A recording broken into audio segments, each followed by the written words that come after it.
Okay, so here we are in DaVinci, and what I have here is a Apple ProRes 422 HQ file. This is from a DJI Mavic 3 Cine, recorded in D-Log.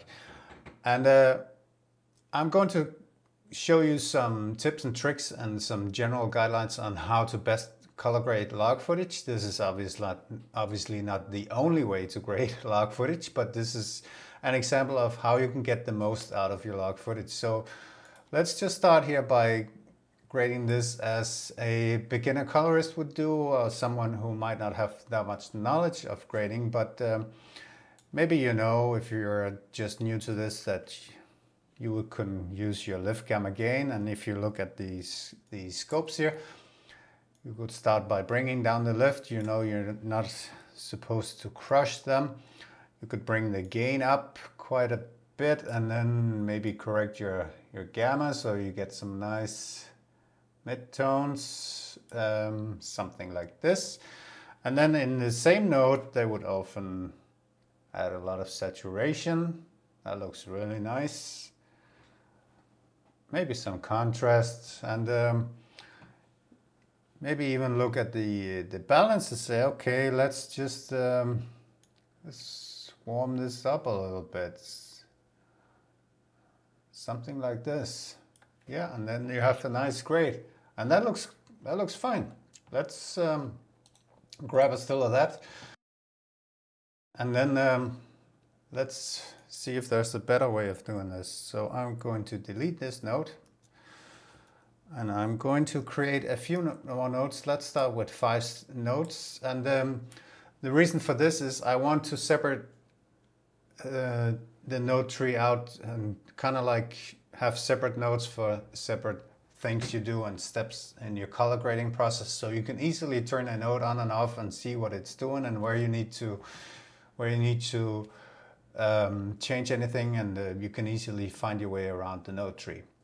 But the first thing I would do here is I would add a color space transformation to the footage. So I would bring it from, so this is DJI D-Log,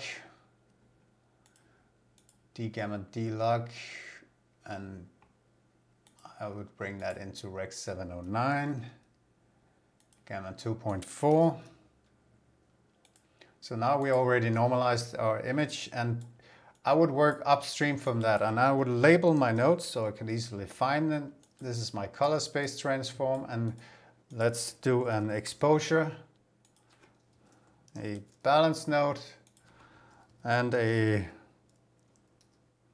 adjustment saturation node.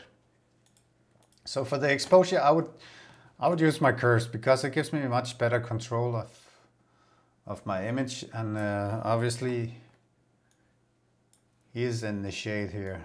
He's not coming out. If you scroll through the clip here, you see he's in the shade all the time, but let's work a little bit on the contrast here,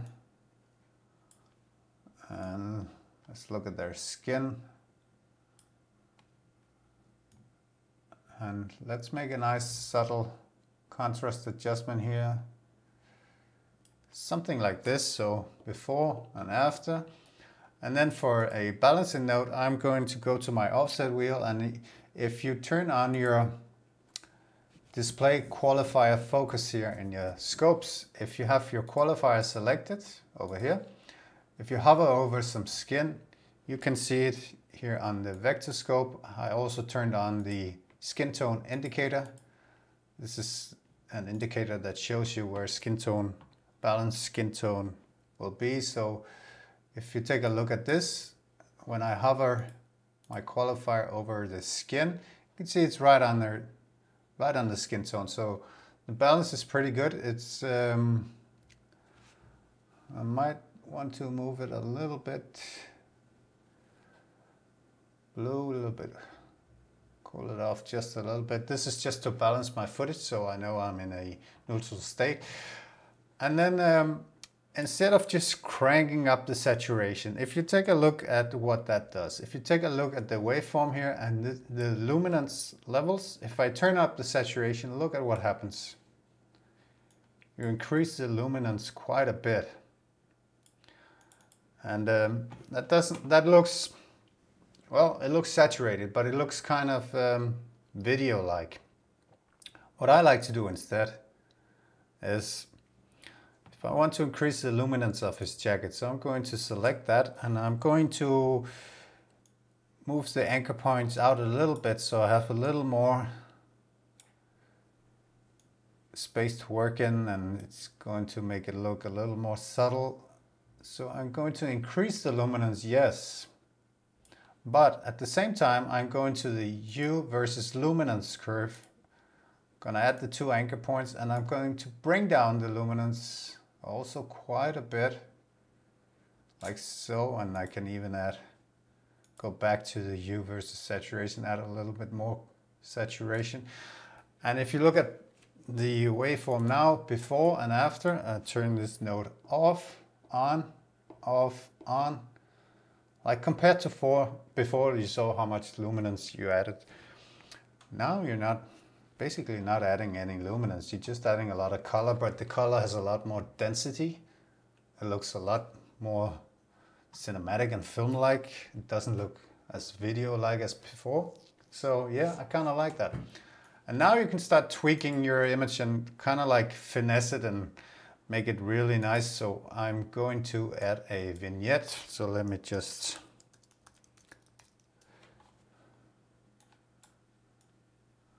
label that and add a big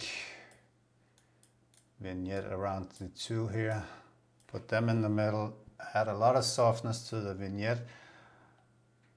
And I'm obviously going to track that.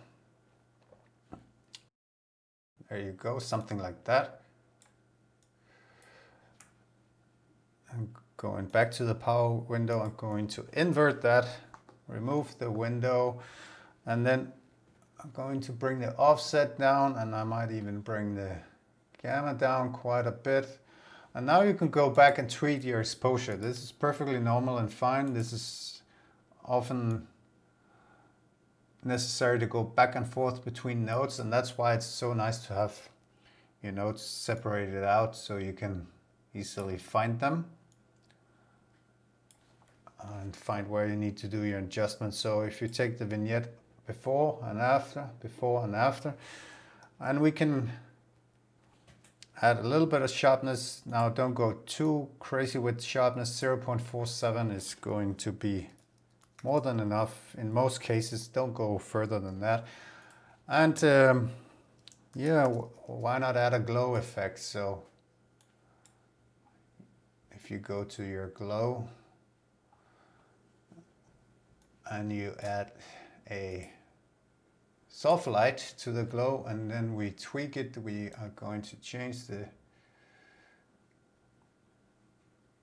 threshold.